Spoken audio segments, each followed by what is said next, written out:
Rosalie et la souris grise. Il était une fois, il y a très longtemps, un homme immensément riche qui vivait avec sa fille Rosalie dans une somptueuse demeure enfouie derrière un mur au fond d'un vaste parc. Personne n'avait jamais osé franchir l'enceinte de la propriété. Le père et sa fille ne recevaient aucune visite. Cependant, la jeune et jolie Rosalie grandissait en âge comme en beauté. Elle n'avait jamais eu d'autre compagnie que celle de son père, qui ne la quittait guère. Derrière la maison se dissimulait une petite cabane sans aucune fenêtre, dotée seulement d'une porte minuscule. Croyant qu'il s'agissait d'un réduit pour les outils, Rosalie n'avait jamais eu la curiosité d'y entrer. Mais un jour, estimant que les plantes du jardin avaient soif et espérant y trouver un arrosoir, elle s'en alla demander la clé du débarras. Comme si une guêpe l'avait piqué, son père, en entendant sa requête, bondit sur place. Il devint blanc comme un linge, et de grosses gouttes de sueur perlèrent à son front. « Que veux-tu faire avec cette clé ?» s'enquit-il méfiant lorsqu'il eut repris ses esprits. « Je voulais seulement aller regarder si l'arrosoir ne se trouvait pas dans cette cabane, car je ne l'ai aperçu nulle part, » répondit Rosalie. « Il n'y est pas, » lui affirma son père d'un ton sec, « et tu n'as rien à faire dans ce réduit. » « Mais papa, » protesta la fillette qui n'avait pas l'habitude d'entendre son père lui parler sur ce ton, « je n'ai rien demandé de si extraordinaire. Pourquoi as-tu l'air tellement fâché ?»« Je ne suis pas fâché, Rosalie, » reprit alors le père sur un ton plus doux. « Mais je ne veux pas que tu pénètres dans cette cabane sous aucun prétexte. Ne l'oublie jamais. Allons, va arroser les parterres maintenant. L'arrosoir se trouve près de l'entrée de la cuisine. Je l'y ai laissé moi-même. » La jeune fille, intriguée, se dirigea vers la cuisine où elle trouva en effet l'arrosoir. Songeuse, elle le remplit maladroitement et mouilla largement sa robe en le portant. Et lorsqu'elle arrosa les fleurs, elle versa l'eau à côté tant elle était plongée dans ses pensées. De temps à autre, elle lançait un regard rempli de curiosité vers la cabane. En fait, celle-ci était bien étrange, sans fenêtre et dotée de cette porte miniature. Comment était-il possible qu'elle ne l'ait jamais remarqué? Son père lui avait interdit d'y pénétrer. Mais pourquoi s'y rendait-il lui-même chaque jour? Et qu'y faisait-il? Rosalie ne pouvait imaginer que son père, qui était un homme franc, puisse dissimuler quelque chose. Non, il devait y avoir une bonne raison à cette bizarre attitude. Peut-être gardait-il là quelque chose de si précieux qu'il ne voulait pas que sa fille le voie. Pourtant, il n'avait jamais eu aucun secret pour elle. Ou peut-être y enfermait-il quelque créature redoutable.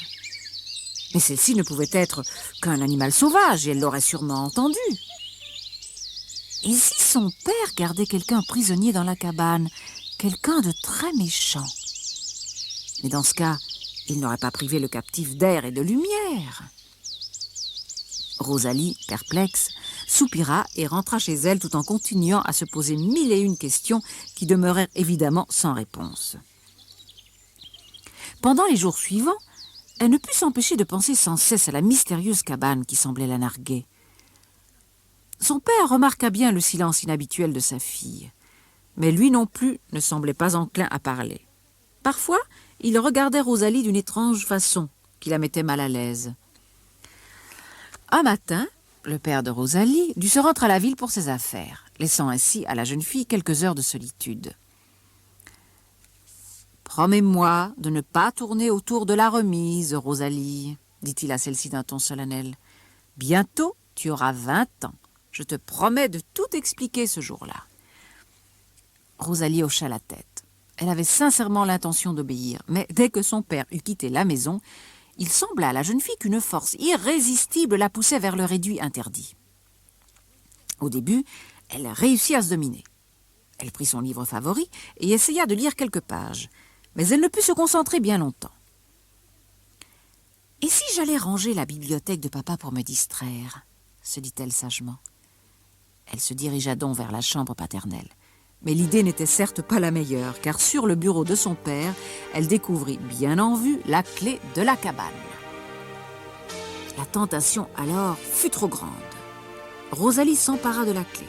Une dernière fois, une toute petite voix dans sa tête essaya de lui faire comprendre qu'elle commettait une erreur, mais déjà, elle n'écoutait plus sa conscience. Ce n'était tout de même pas grave de jeter un simple coup d'œil à l'intérieur. D'ailleurs, dans une semaine, elle aurait 20 ans. Il ne fallait plus que son père la traite comme une petite fille.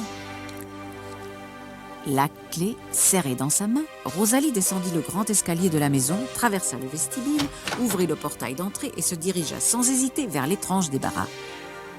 En chemin, elle se répétait qu'elle n'ouvrirait la porte que d'un cran, juste pour voir ce qu'il y avait à l'intérieur du réduit. Il serait toujours bien temps de la refermer si le contenu de ce dernier se révélait dangereux. Une fois arrivée devant la maisonnette, la jeune fille hésita un instant avant d'oser introduire la clé dans la serrure. Mais il se passa alors quelque chose de bizarre. Une voix ténue à l'intérieur du débarras se mit à fredonner une chanson triste. Rosalie fut ahurie. Comment était-ce possible? Son père gardait donc bien un prisonnier dans cette cabane dépourvue de fenêtres. « Ohé !» cria-t-elle avec inquiétude. « Il y a quelqu'un ?»« Je ne puis rien t'expliquer pour le moment, » répondit la petite voix.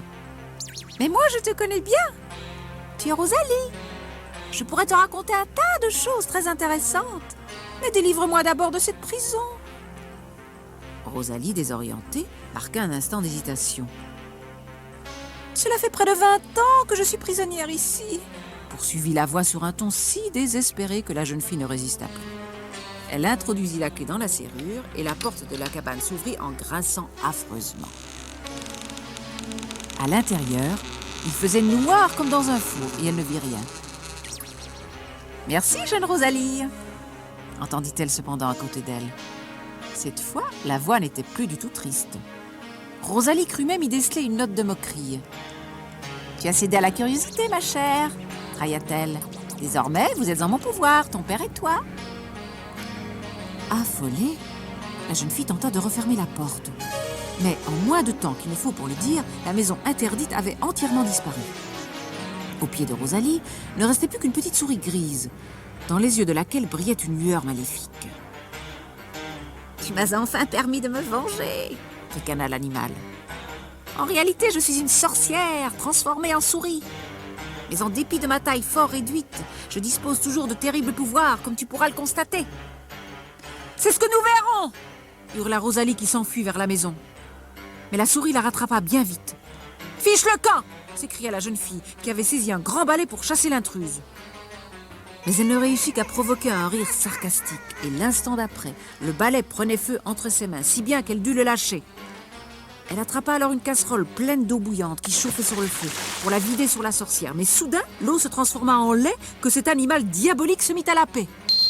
« Non, tu ne te débarrasseras pas aussi facilement de moi !» pouffa la souris en secouant les gouttes de lait qui perlaient à ses moustaches. À ce moment précis, Rosalie entendit des pas dans le corridor. Son père rentrait. « File, je t'en supplie !» gémit-elle. « Il ne faut pas que mon père te voie !»« Comme tu veux !» acquiesça la souris d'un ton indifférent. « Mais tu ne crois tout de même pas que ton forfait pourra passer inaperçu ?» Et la petite impertinente alla se cacher sous une chaise. Un quart de seconde plus tard, le père de Rosalie pénétrait dans la pièce. « N'aurais-tu pas trouvé la clé de la cabane ?» s'informa-t-il aussitôt. Mais il n'eut pas besoin d'attendre la réponse pour comprendre ce qui s'était passé. « Oh, tu ne vas tout de même pas me dire !» commença-t-il. Rosalie éclata en sanglots. « Pardon, papa, je ne voulais pas te désobéir, mais c'était plus fort que moi !» balbutia-t-elle. Son père était devenu d'une pâleur de cire. « Tu ne te rends pas compte de ce que tu as fait, Rosalie !» déclara-t-il gravement. Rosalie n'avait jamais vu son père dans cet état. « Tu viens de libérer l'ennemi mortel de notre famille, » reprit le malheureux, « alors qu'une semaine plus tard, nous aurions été définitivement débarrassés d'elle. » Rosalie n'osa même plus regarder son père dans les yeux quand celui-ci poursuivit en soupirant. « Le jour de tes 20 ans, la sorcière n'aurait plus eu aucun pouvoir sur nous. Mais maintenant, j'imagine que toute une série de malheurs vont s'abattre sur notre maison. » De la chaise sous laquelle la souris était allée se cacher, on entendit alors un petit ricanement. Mais le père de Rosalie parut ne rien remarquer, ou peut-être préférait-il le faire croire. Je vais te raconter l'histoire que tu aurais apprise le jour de tes 20 ans, soupira-t-il. Viens, marchons un peu dans le jardin. Là, il entoura les épaules de Rosalie d'un bras protecteur, puis il entama son incroyable récit. Il y a bien longtemps, pour pouvoir épouser ta mère, il m'avait fallu demander la permission de la reine des fées. Non, ta maman n'en était pas une, mais elle avait été élevée par celle-ci lorsque ses parents avaient disparu alors qu'elle était toute petite.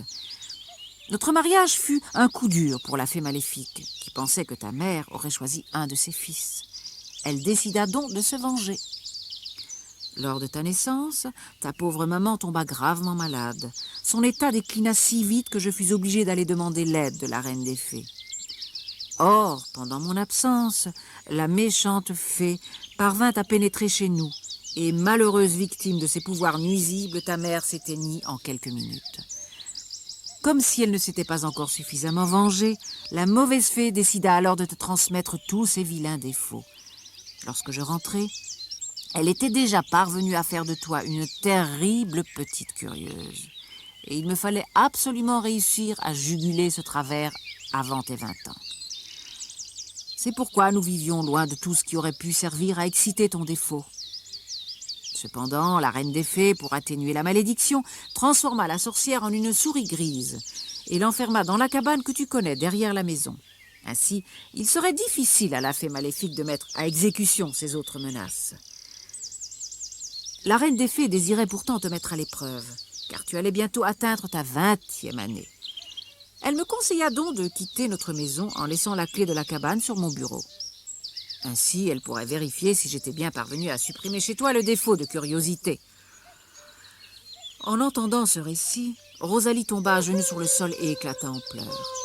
« Calme-toi, ma chérie, » supplia son père qui ne pouvait supporter les larmes de sa fille adorée. « Tout n'est pas encore perdu, car la reine des fées a décidé de te soumettre à 3 épreuves. Il te reste donc 2 chances de te racheter. » La jeune fille leva vers son père des yeux rougis par les larmes. « Et que devrais-je donc faire ?» lui demanda-t-elle.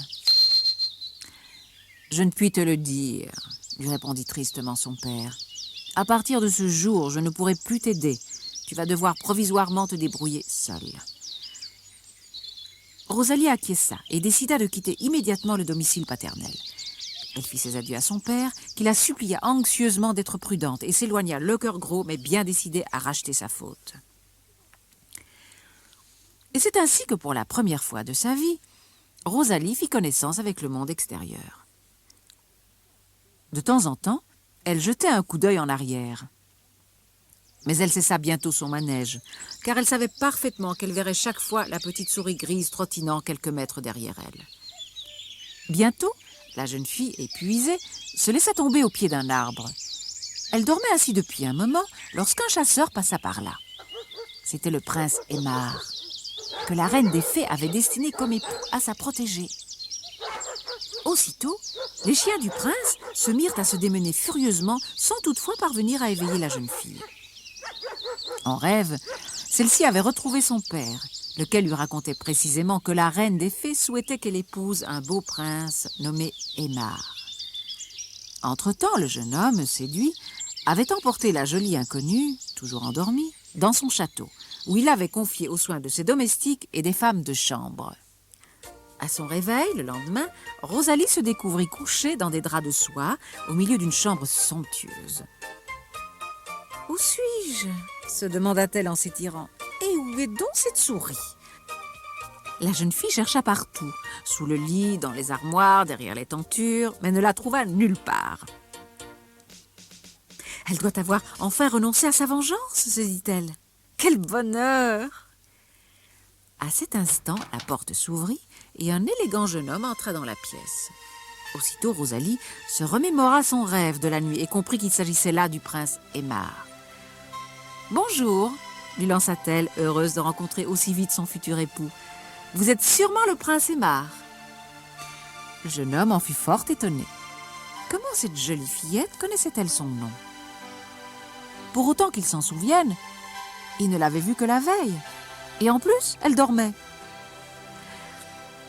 Oui, je suis effectivement le prince Aimar, admit-il. Mais comment le savez-vous et qui êtes-vous? Je m'appelle Rosalie, expliqua la jeune fille. Et la reine des fées souhaite que je vous épouse. Le prince Aimar était ravi. Il savait depuis toujours que la reine des fées lui désignerait une épouse. Mais il n'aurait jamais osé rêver qu'elle soit si charmante. Toute la nuit, il avait pensé à la radieuse inconnue, dont il était déjà profondément épris. Il était donc comblé. Après que Rosalie lui eut raconté sa vie, le prince déclara « Nous attendrons tes 20 ans pour nous marier. Nous inviterons alors ton père à vivre avec nous au château. » Rosalie battit des mains, débordante d'enthousiasme. Tout finirait donc par s'arranger, et beaucoup plus vite qu'elle ne l'avait espéré. « Je descends, annonça ensuite le prince Aimar. Je t'envoie quelques servantes pour t'aider à t'habiller et je t'attends dans le grand hall. Nous irons ensuite nous promener dans les jardins du château. » Quelques instants après, un essaim de joyeuses jeunes filles apportèrent à Rosalie une magnifique robe. Une des chambrières l'habilla, cependant qu'une autre la coiffait, et lorsque Rosalie put enfin se contempler dans le miroir, elle admit qu'elle avait véritablement l'air d'une princesse. Tout excitée, elle descendit dans le corridor où le prince Aimar l'attendait avec impatience. « Viens, dit-il en lui tendant le bras. Allons découvrir ton futur royaume. » Ce disant, il ne quittait pas Rosalie des yeux, et dans son regard fixé sur elle, elle eut une admiration si passionnée que le rouge lui monta aux joues. Dans les vastes jardins, Rosalie alla d'émerveillement en ravissement. Elle n'avait jamais vu autant de fleurs. De petits sentiers serpentaient parmi les arbres et de gracieux ponts de bois enjambaient de joyeux ruisseaux. Plus loin, de fraîches cascatelles dévalaient dans des étangs recouverts de nénuphars. Après avoir admiré la merveilleuse roseraie, Rosalie s'arrêta soudain devant un arbre au tronc tout tordu, recouvert en partie d'une toile grise. « Qu'est-il arrivé à cet arbre ?» s'exclama la jeune fille. Mais le prince Aimar, gêné, avait pris sa compagne par la main et tentait de l'entraîner loin de là. « Je ne puis te répondre, lui dit-il enfin d'un air grave. Du moins pas avant le jour de tes 20 ans. Si tu veux réellement m'épouser, il te faudra bien patienter jusque-là. Je t'en supplie, ma chérie, essaie de résister à ta fameuse curiosité. »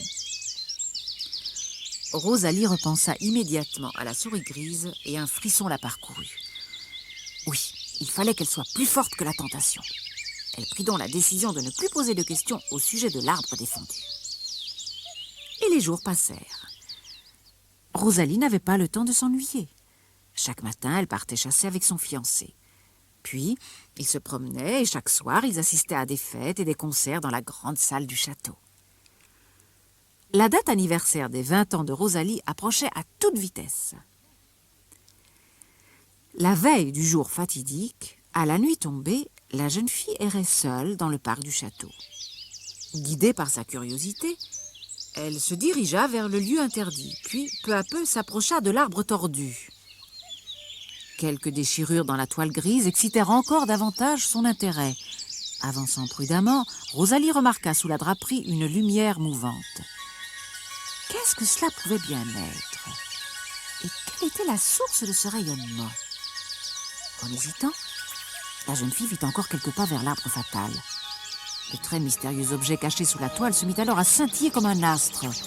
Rosalie dut même fermer les yeux tant l'éclat de la lumière était vif. Demain, je saurai enfin ce qu'il y a sous cette draperie, se dit-elle. Mais tout en y songeant, la jeune fille s'était tellement rapprochée qu'elle aurait pu toucher la toile du doigt. Si je la soulevais seulement un tout petit peu, va-t-elle tenter? Je pourrais peut-être apercevoir un morceau de cet objet si brillant. Personne ne remarquera que j'ai légèrement ôté la toile, songea-t-elle encore. De toute manière, se persuadait la curieuse, dans quelques heures, il serait minuit. Ce serait donc le signal de son anniversaire, et cela ne ferait guère de différence si elle découvrait ce mystère dès maintenant. Instinctivement, Rosalie avait déjà glissé un doigt dans un des trous, puis brusquement, elle tira. Au même instant, la toile se déchira en deux. Émerveillée, La jeune fille découvrit dans toute sa splendeur un arbre de corail d'un rouge sang, dont les feuilles étaient de véritables émeraudes et les fleurs des saphirs. L'ensemble brillait d'un tel éclat que tous les environs s'en trouvèrent soudain illuminés. « Quelle merveille !» soupira Rosalie en extase. Mais avant qu'elle ait pu revenir de son étonnement et de son émoi, un violent coup de tonnerre éclata, suivi d'une rafale de vent d'une violence inouïe. Rosalie se sentit emportée dans un tourbillon qui la rejeta ensuite très brutalement sur le sol, plusieurs dizaines de mètres plus loin. Pendant quelques instants, la pauvre demeura tout étourdie. Mais la mémoire lui revint bientôt. Et avec elle, d'affreux remords, car elle avait désobéi au prince Aimar. Elle s'était montrée incapable de résister à sa curiosité. Dolente, Rosalie tenta péniblement de se relever. Qu'allait donc dire son bel amoureux? Peut-être ne voudrait-il plus l'épouser? De toute façon, il ne restait plus à la coupable qu'à aller lui avouer sa faute. Bien décidée à se montrer sincère, Rosalie se dirigea vers le château. Mais où était donc celui-ci? Elle ne voyait plus rien. Affolée, la jeune fille se mit à courir. Normalement, au bout du sentier, elle devait apercevoir la façade de pierre rose et les tours ajourées. Hélas, une bien mauvaise surprise l'attendait. À la place de la magnifique demeure qu'elle venait juste de quitter, l'imprudente ne retrouva plus qu'un tas de ruines fumantes. Il ne restait plus la moindre trace des hauts murs, ni de la grande entrée, ni du pont-levis, ni des écuries, ni de la vaste cour intérieure. Une fois que les nuages de fumée se furent enfin dissipés, Rosalie découvrit à quelques mètres une silhouette qui s'approchait en boitant. Elle reconnut aussitôt le prince Aimar. Hélas, il ne subsistait plus dans les yeux du jeune homme la moindre trace de cet amour qu'elle y avait deviné si peu de temps auparavant. Vous êtes blessé? Balbutia Rosalie. Mais le prince ne l'entendit même pas. Désobéissante! Ingrate! Hurla-t-il à la vue de la jeune fille. Pourquoi n'as-tu pas résisté à ta vaine curiosité? À cause de toi, tout ce que je possède a été détruit. Tu ne penses tout de même pas que je veuille encore t'épouser? Tu n'as point répugné à faire le malheur de ton père et maintenant tu as provoqué ma propre ruine. Au cas où cela t'intéresserait, tu viens en outre de rater la seconde épreuve imaginée par la reine des fées. Il semblerait bien que ta première erreur ne t'ait pas servi de leçon. Au contraire, ta curiosité maladive n'a fait qu'empirer. Rosalie, honteuse, regarda le prince avec des yeux pleins de larmes. « Je voulais seulement jeter un coup d'œil, » sanglota-t-elle. « Je ne pouvais pas savoir. » Mais Aimar ne l'écoutait déjà plus. Il venait de lui tourner le dos et de repartir vers l'endroit où se trouvait, quelques minutes plus tôt, son magnifique château princier. « Ne pouvez-vous pas me pardonner ?» supplia la jeune fille désespérée. Mais le jeune homme ne prit même pas la peine de répondre et il disparut sans se retourner. Rosalie éclata de nouveau en pleurs. Et pour couronner le tout, elle entendit soudain derrière elle un ricanement bien connu. La souris grise était de retour et bondissait méchamment de joie. « Tu ne pensais tout de même pas que tu pourrais te débarrasser aussi aisément de moi ?» pouffa-t-elle. « Comment crois-tu donc que la toile grise s'est déchirée si facilement? J'avais prévu le coup. Je me disais bien que la tentation serait plus forte si tu voyais briller l'arbre à travers. Et tout s'est déroulé comme prévu. Tu n'as pas pu résister à ta curiosité. Il ne te reste désormais qu'une seule chance de vous sauver, ton père et toi. Si tu rates l'épreuve, vous resterez en mon pouvoir. Et même la reine des fées ne pourra plus rien pour toi. Voilà où mène la curiosité. » Rosalie était morte de peur. Elle s'était tellement amusée ces derniers jours qu'elle avait presque oublié cette horrible souris grise. Du moins avait-elle espéré qu'elle ne la reverrait plus jamais. Et voilà que tout était à recommencer. « Hi hi hi !» l'entendit-elle encore se moquer. « Tu es bien la jeune fille la plus curieuse du monde, Rosalie, et tu es incorrigible !» Désespérée, la jeune fille s'était assise par terre. « Ah, comment ai-je pu être tellement stupide ?» se demandait-elle. « Tout est chaque fois de ma faute. D'abord, j'aurais dû obéir à mon père et ne pas entrer dans la cabane. Rien ne pouvait nous arriver de pire que la délivrance de cette vilaine fée maléfique. À présent, Me voilà l'unique responsable de la malédiction prête à s'abattre sur toute notre famille. Et en plus, j'ai perdu mon fiancé bien-aimé. Il ne me pardonnera jamais. » Rosalie frissonna. Il ne fallait point qu'elle pense à tout ce qui allait encore arriver si la sorcière parvenait à les garder en son pouvoir. Les risques en étaient grands, elle s'en rendait bien compte. La reine des fées avait décidé de la soumettre à 3 épreuves et elle venait déjà d'en rater 2. Pourtant, elle aurait dû se douter de ce qui allait arriver si elle cédait à la curiosité. Mais elle avait réagi comme une enfant déraisonnable. Au lieu de se dominer quelques heures, il avait fallu qu'elle se précipite tout droit dans les pièges tendus par la petite souris grise. Quelle sottise! Le prince Aimar, pour comble de malheur, l'avait quittée en colère. La reverrait-elle jamais? Sans doute pas. Il n'avait en effet plus aucune raison de rester près des ruines de son pauvre château. De plus, il devait tellement la détester qu'il chercherait à s'éloigner d'elle le plus possible. Finalement, songeait Rosalie, c'était encore là le pire de tout.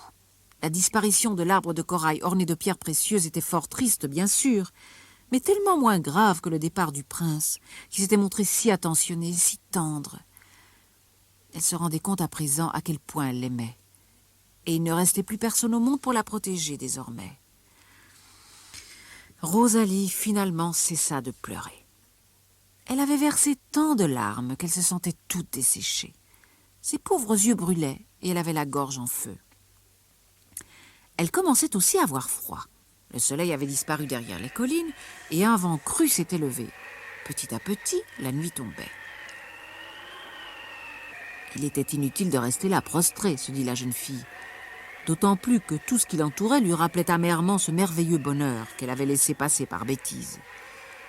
Mieux valait aller au village et essayer d'y trouver un toit pour la nuit. Bravement, Rosalie se leva et marcha dans la direction où elle espérait trouver une maison. Toutefois, elle n'était pas sûre de suivre le bon chemin car elle n'était jamais sortie toute seule.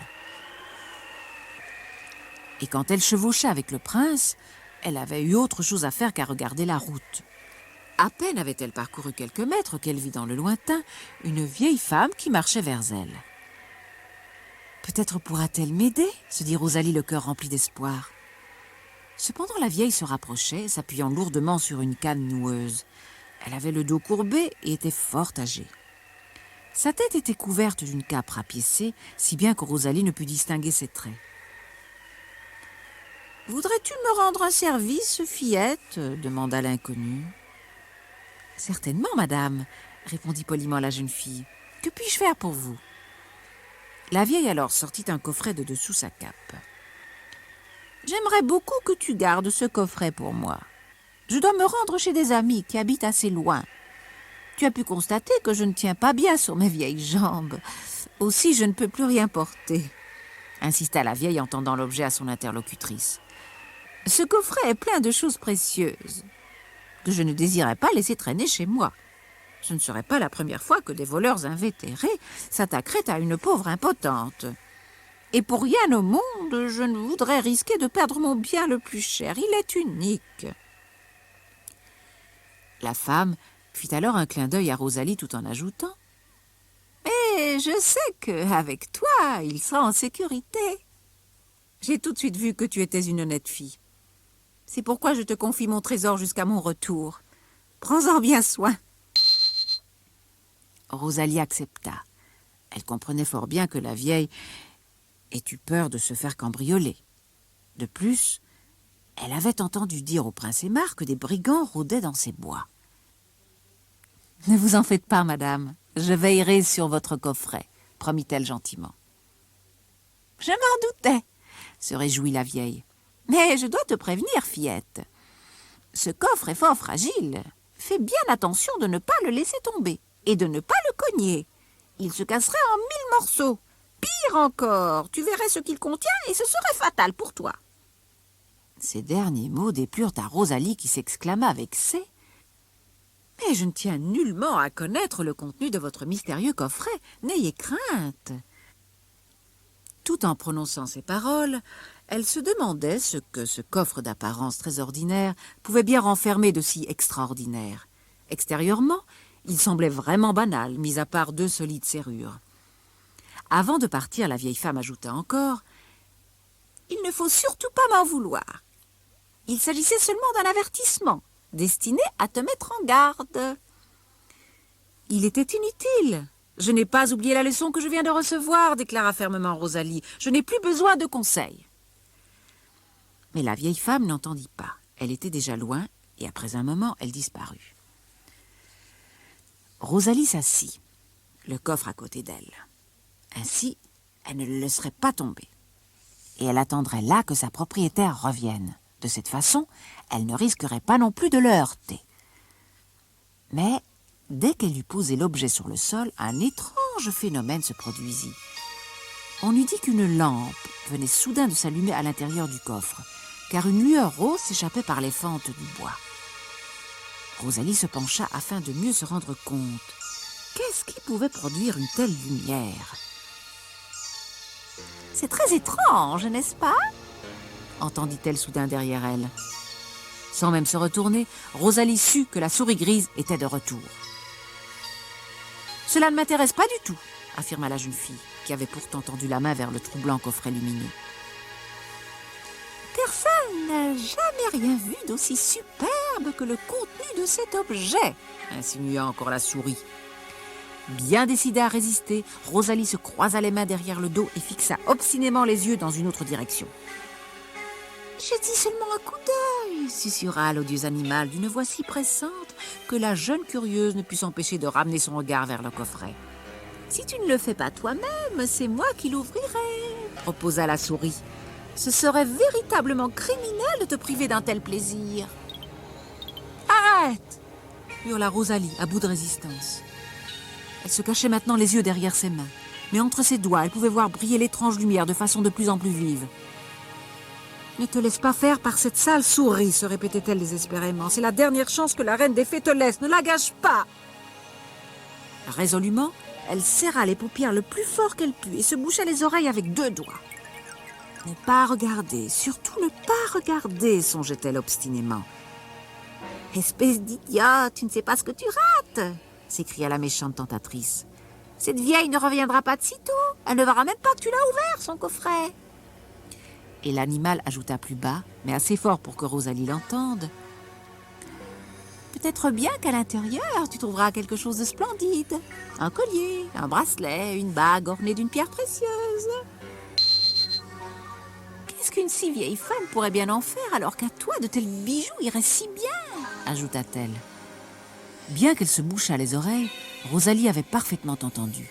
« Et si ?» murmura une petite voix au fond d'elle-même. « Non !» s'insurgea-t-elle tout haut. « Je ne céderai pas !» C'était la décision la plus sage qu'elle eût prise depuis longtemps, car juste à ce moment, les 12 coups de minuit sonnèrent au clocher du village. « Regarde, mais regarde vite !» disait la souris grise. Mais courageusement, Rosalie tint bon jusqu'au bout. 4, 5, 6... Le carillon continuait à sonner. 7, 8, 9, 10, 11, 12.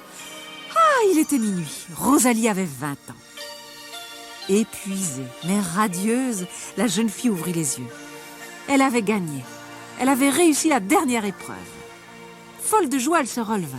À ses pieds, la petite souris était soudain devenue toute calme. « Tu as gagné, Rosalie, » reconnut-elle d'une voix humble. « Tu peux ouvrir le coffret. Tu seras enfin heureuse. Et moi, je resterai toute ma vie une souris puisque j'ai perdu. » Mais la jeune fille, sans commentaire, continua à regarder droit devant elle. Il ne resta plus à la souris grise qu'à disparaître et à subir son triste destin. Mais qu'allait-il se passer maintenant? Où devait-elle aller? Rosalie ne savait que faire. Bien que la souris l'y ait autorisée, elle préféra ne pas toucher au coffret. Non, il valait mieux attendre bien patiemment le retour de sa propriétaire. Le temps bientôt lui sembla long. Soudain, alors qu'elle était toujours assise au même endroit, un oiseau vola juste au-dessus de sa tête. Dans son bec, il tenait une pierre. Il lâcha celle-ci droit sur le coffret et le couvercle s'ouvrit. Rosalie poussa un cri de frayeur et se cacha les yeux de ses mains. « Non !» s'écria-t-elle désespérément, n'osant toujours pas regarder le contenu de l'objet mystérieux.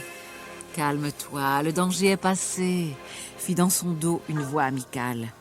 En même temps, elle sentit qu'une main se posait gentiment sur son épaule pour la rassurer. Levant enfin les yeux, la jeune fille découvrit devant elle une femme d'une étonnante beauté. Ce ne pouvait être que la reine des fées. « En effet, c'est bien moi », expliqua l'apparition qui avait lu dans les pensées de Rosalie. « Je voulais t'annoncer moi-même que tu avais satisfait à la dernière épreuve. Je vais donc te ramener chez ton père et auprès du prince. » Elle prit alors sa protégée par la main et la conduisit jusqu'à un somptueux carrosse d'or tiré par 6 fringants chevaux blancs. Ceux-ci portaient sur la tête des plumets de couleurs vives et le long de leur harnais, des clochettes d'or tintaient gaiement à chacun de leurs mouvements. Tous se mirent à hennir lorsque Rosalie s'approcha avec la reine des fées. Avec un doux sourire, cette dernière fit alors remarquer à la jeune fille « Tu vois, eux aussi sont heureux que tu aies vaillamment surmonté cette dernière épreuve. » Puis, elles montèrent dans le carrosse qui s'ébranla immédiatement. « Où allons-nous » s'informa très timidement Rosalie. La reine des fées avait bien dit qu'elles iraient retrouver son père et le cher prince Aimar, mais la jeune fille n'avait aucune idée de l'endroit où il pouvait bien se trouver. À l'instant même, le carrosse s'arrêta. « Voilà, nous y sommes », déclara la reine des fées en tendant la main à Rosalie pour l'aider à descendre. « Mais comment est-ce possible ?» bredouilla la jeune fille éberluée. Son père et son fiancé les attendaient en souriant devant le château du prince. Rosalie avait pourtant bien vu les murs réduits en cendres. « Il s'agissait seulement d'un tour de magie », lui expliqua la reine des fées qui décidément semblait lire dans toutes ses pensées. En réalité, le château d'Aimar n'a jamais été détruit. Sans plus poser de questions, la jeune fille se précipita alors dans les bras de son père. Elle se tourna ensuite vers le beau prince et retrouva au fond de ses yeux la tendre passion des premiers jours. En signe de pardon, le jeune homme lui tendit les 2 mains et dès le lendemain, les épousailles des jeunes amoureux furent célébrées dans l'allégresse. Neige blanche et rose rouge. Ceci est la charmante histoire de 2 fillettes serviables et d'un gros ours brun qu'elles sauvèrent du froid et de la faim et qui leur apporta le bonheur. Une pauvre veuve habitait avec ses 2 filles une minuscule cabane perdue au fond d'un bois. La maisonnette était cachée parmi des buissons d'aubépines et le jardinet fleuri s'agrémentait de 2 magnifiques rosiers. L'été, l'un portait des roses blanches et l'autre des roses rouges. C'est ainsi que les 2 fillettes avaient été respectivement baptisées Neige blanche et Rose rouge. Les 2 sœurs étaient inséparables. Elles se tenaient toujours par la main pour aller cueillir des fleurs dans les champs ou récolter des fruits dans les bois selon la saison. Souvent, elles y étaient surprises par la nuit. Elles se confectionnaient alors un lit de mousse et de feuilles, et blotties l'une contre l'autre, elles attendaient le lever du jour. Elles n'avaient jamais peur dans le noir. D'ailleurs, pourquoi donc auraient-elles été inquiètes? Elles connaissaient personnellement tous les animaux de la forêt. Elles adoraient surtout les cerfs, si amicaux, et les petits écureuils, si curieux. Leur maman ne craignait rien quand elles dormaient ainsi dehors.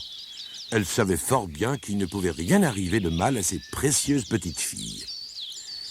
Une nuit, que les 2 fillettes avaient précisément passée à la belle étoile, devait cependant marquer le début d'une étrange aventure. Au matin, lorsque les premiers rayons du soleil vinrent les éveiller, les jeunes sœurs se rendirent compte qu'elles s'étaient en fait installées au bord d'un très profond ravin, au fond duquel elles auraient pu tomber. Puis, non loin de là, elles découvrirent une silhouette pâle et lumineuse qui, à leur approche, disparut immédiatement sans un bruit. Plus tard, lorsque de retour chez elles racontèrent l'événement à leur mère, celle-ci leur dit qu'il s'agissait sûrement de leur ange gardien. Et la vie reprit son cours. L'existence n'était pas toujours facile pour la veuve et ses 2 filles, mais heureusement, ces dernières se montraient fort serviables et aidaient volontiers leur mère. Tout en ne se quittant guère, Rose rouge et Neige blanche remplissaient chacune des tâches particulières. Ainsi, Neige blanche se chargeait toujours du feu l'hiver. Elle allait chercher le bois dans la forêt et jetait dans l'âtre des pommes de pin qui répandaient dans toute la maison une délicieuse senteur de résine en éclatant joyeusement. Parfois aussi, elle cuisait des châtaignes ou des pommes sur les braises. Et quand la bouilloire chantait dans la cheminée, toutes trois se sentaient merveilleusement bien au cœur de leur petit nid douillet. Une fois sa besogne terminée, Neige Blanche s'installait souvent près de sa mère pour lui faire la lecture. Rose Rouge, de nature moins casanière, préférait aller gambader dans le bois.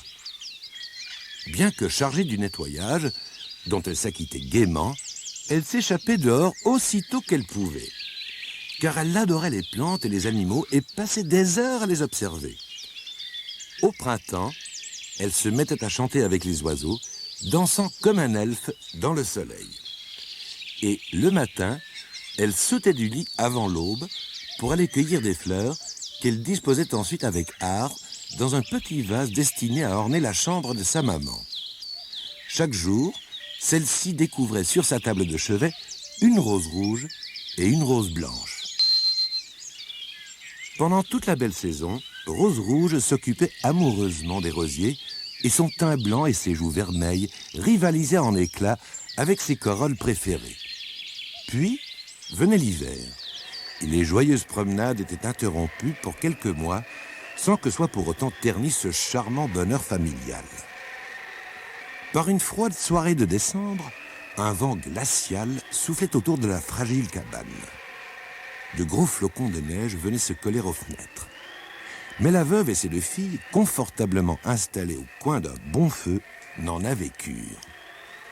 Rose Rouge et Neige Blanche filaient de la laine, tandis que leur mère leur lisait les jolies histoires d'un livre de contes.